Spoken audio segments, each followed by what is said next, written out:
Alola! I'm Tempest Mask 1000, and today's video is going to be news regarding the latest update on Pokemon Sun and Moon. Now if you don't want to be spoiled at all, or if you want to watch the previous trailer video first, back away from the video right now and go do so. Also, since I'd rather not make the video without mentioning something that was recently leaked from CoroCoro, which is now in trailer format, if you want to see that video too, then once again, feel free to exit this video. Other than that, let's get this thing started. So first off, we finally have confirmation as to what the 3 starters of the Alola region will evolve to as their middle stage forms. Unfortunately, none of them received type changes when they evolved, but they still look pretty cool in my opinion. Starting with Litten, his evolution is called Torracat, and it's stated by the Pokemon team that apparently his fire comes from the quote-unquote bell on his neck. Now of course, I don't mind this factor.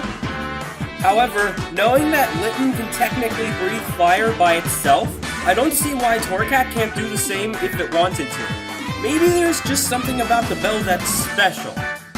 As for the rest of its design, I do have to say it's pretty cool in overall appearance, as I can still see the connection to its previous form and species. Next up is Poplio's evolution, Brionne. According to the official Sun and Moon website, Brionne learns its dances by imitating the other members of its colony. It sometimes even learns dances from humans. This Pokemon is a hard worker and pours itself into its efforts until it has memorized each dance. After it dances, Brionne creates balloon after balloon. I'm assuming this is referring to the bubble-like antennae sort of thing that it has on the sides of its head. Now some have been thinking that this might be the weirder stage of the middle evolutions, but I honestly don't mind it. By the way, it's true that Poplio has a darker blue for its skin color. I can still agree that this derives from Poplio itself, being it's got the seal look and whatnot, and its connection to being a water type is absolutely still present. Lastly is Dartrix, the evolution of my favorite to the 3 starters, Rowlet. I've actually seen people compare the so-called hair he's got to Miles Edgeworth, and it's pretty funny to see that along with some of the other facial comparison memes this Pokemon has received. While it's true that the resemblance to an owl is still there, the only detail that differs the most overall is indeed the face. Now that's definitely not a bad thing, but it is something that I did want to point out. The cool fact about this guy is that his feathers are now darts, in which he can also change the trajectory before firing to never miss a shot. That's pretty cool if you ask me. And there's the 3 middle evolutions for Rowlet, Litten, and Poplio. Next up is the Festival Plaza, where you can connect with other people and do side quest minigames and etc. to earn festival points. Not much was shown otherwise here, but it really looks good and reminds me of the Pokemon Wi-Fi Plaza, which I always really used to love so much back in Gen 4. Man, I still miss that today. Oh well. Another cool feature revealed involves the PC with Pokepelago. There are different islands with different features that your stored Pokemon can do. In Isle of Beans, your Pokemon can attract wild ones, and there's a chance that these wild Pokemon will join your team in doing so. In Isle Affen, your Pokemon will explore the caves and mine stones, such as Dusk Stones, Fire Stones, Leaf Stones, and so on. And last but not least is Isle Evola, which is similar to Super Training where your Pokemon can become stronger, especially through giving them smoothie drinks. Next up is something that I've really been wanting answered for a long time, and they finally delivered. Mega Evolution is still with us, guys. For those who theorized about the Z-Ring being able to double as a Mega Ring or Mega Bracelet like me, then just like Geekdom 101 says, you are a great prognosticator. But yeah, the Z-Ring can indeed act as your method to Mega Evolve whatever Pokemon can undergo that awesome change. Both Megas from X and Y as well as Omega Ruby and Alpha Sapphire were shown in this segment, and through these clips are also glimpses of what the Wi-Fi battle room looks like as well. I can definitely see that it's green, which is really cool because, well, that's my favorite color. Next is something that people have been waiting to see for a while now, or rather, 2 things. For starters, the game will have a special demo that players can play starting on October 18th.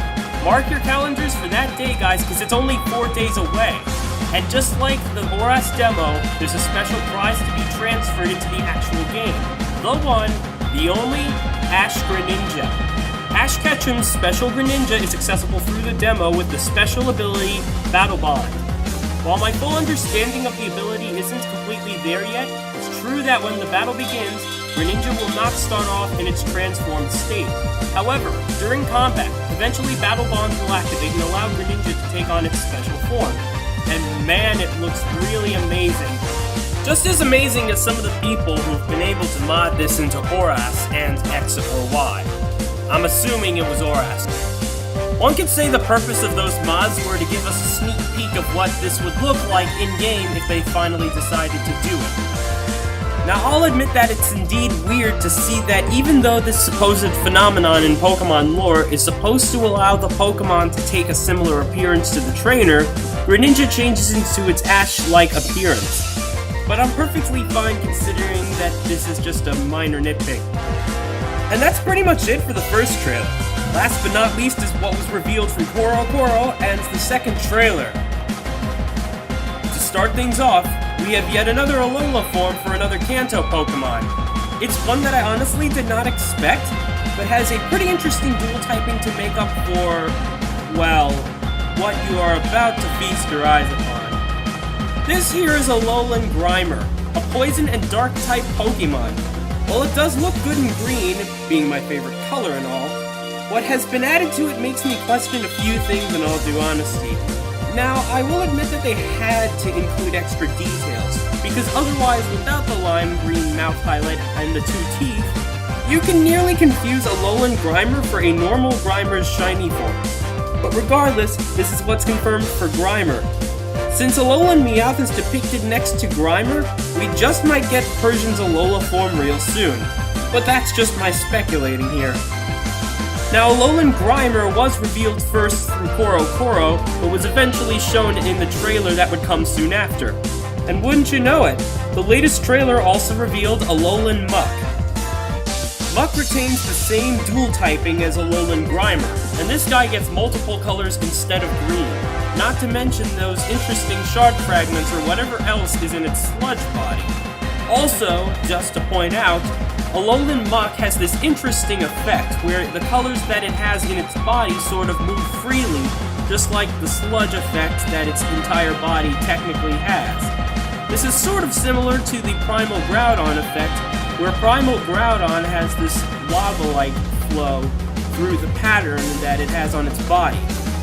Now in this next part of the leak, I can see what appears to be some sort of Z-Ring toy or accessory, and if I'm not mistaken by what CoroCoro is showing right now, then I assume this Z-Ring is what will allow us to use the in-game Z-moves as an interactive alternative activation method for the fun of it. Or it's a way to activate it, and the Z-moves used will be stronger than usual in doing so.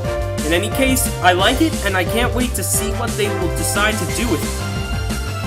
Next up is Jangmo-o, the Dragon-type Pokemon revealed in the trailer that also reveals the Aether Foundation, the first Ultra Beast, and type Null. In the same leak from CoroCoro that revealed the Z-Ring toy or accessory, there was also something important on that page revealed about it. It not only has one of them, but two of them. I'm talking about evolutions, and they were released as well. They both become a dragon fighting dual type, and I gotta hand it to the guys at Nintendo and Game Freak. These two are really awesome. Their names are hakamo-o and kommo-o. Now I apologize if that's not how the final evolution's name is really pronounced, but that's the easiest one that I can come up with as of now, or rather, the one that makes the most sense. So we'll just go with that. Not only that, but kommo-o has a signature move called Clanging Scales. This move is likely a Dragon-type attack, as it was demonstrated on a Garchomp, and had the super effective sound going in the clip. 3 more evolutions were announced, by the way. One in both CoroCoro and in the trailer, and the other 2 introduced in the trailer. Bounsweet gets 2 evolutions, both retaining the grass typing. Steenie is the first one, and it starts to take a humanoid form when it evolves. To close off the evolutionary line is Serena. While Steenie has both Leaf Guard and Oblivious as abilities, Serena has Leaf Guard, but Oblivious turns into its unique ability, Queenly Majesty. Judging by that name alone, it could mean that this evolutionary line is purely female. But I could be wrong, and there could be males. which isn't too much of a problem, I guess. The unique ability, Queenly Majesty, prevents priority moves from being used on Serena, by the way. Serena also has a unique move called Trop Kick, which may be inspired by Blaze Kick, and definitely seems to be a grass-type move. As for Cutiefly, it was yet another Pokemon that received one evolution state. It's called Ribombee, a bug and fairy type. There isn't too much to be discussed about Ribombee, except for the fact that I definitely like the design that it was given. Let's see here. Mega Evolution, evolutions of starters, more evolutions, Alola... anything I'm missing? Oh yeah! I almost forgot! There were two people revealed in the recent trailer for Sun and Moon. One is an island kahuna, and the other is a trial captain. The kahuna of Akala Island is named Olivia, and she seems to like rock-type Pokemon, judging by the nose patch that she's shown using as one of the Pokemon on her team. It's actually pretty cool to see Nosepass confirmed for this game, considering I like his design. I always technically liked him in Gen 3, and also due to the fact that seeing him on Alola technically makes sense in my opinion. I don't know about you guys, but I just feel it's right. As for the trial captain, his name is Elima, at least I think that's how it's pronounced, but it's stated that he specializes in normal-type Pokemon. We don't know what Pokemon he uses, or technically if you are supposed to battle him, but that's pretty much all there is to it. And holy crow, I did not expect this to come out at all. But ladies and gentlemen, Type Null can evolve! As we were first introduced to Type Null, lots of theories came out as to what could be behind this mysterious normal-type Chimera-like Pokemon. And one of the key components to that reveal back then was definitely the helmet.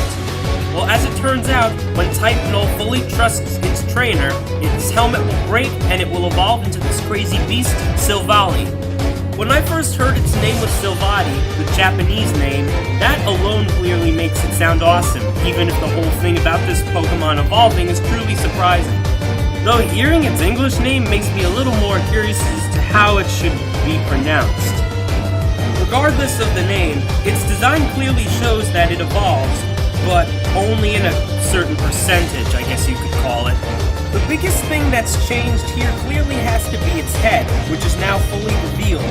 While I definitely find the areas that change interesting, I'm also a little curious as to why the rest of its body doesn't change, at least a little bit. I'm not calling it lazy, but I feel like that would be cool if it would happen. That's not the only thing that changes though. Silvally, like Type Null, is a normal type. However, the ability changes from Battle Armor to Arceus System. Now, I'm not sure if this still holds true as of now, but there is supposedly a special type of held item called Memory somewhere in the game.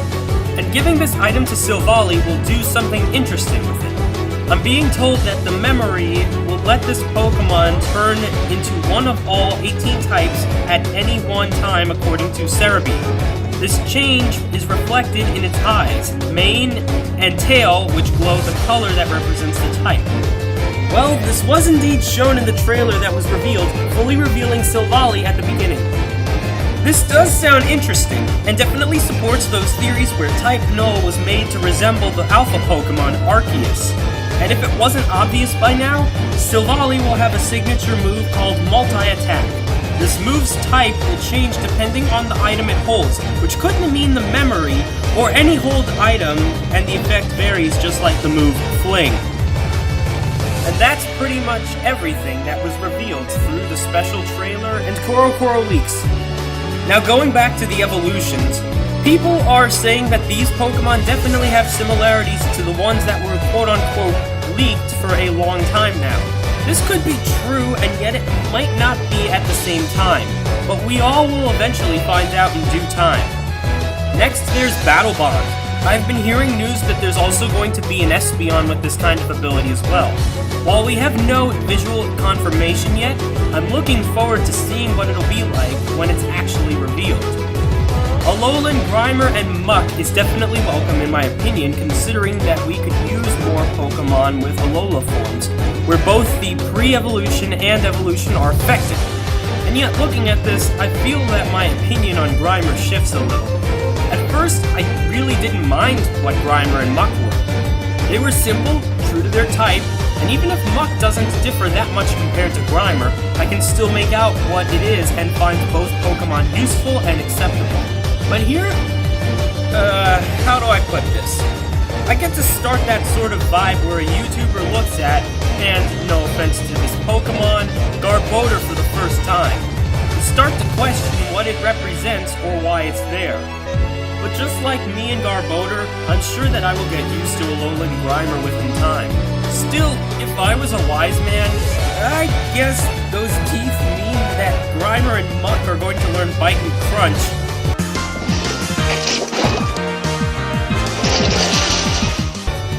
Oh, crud.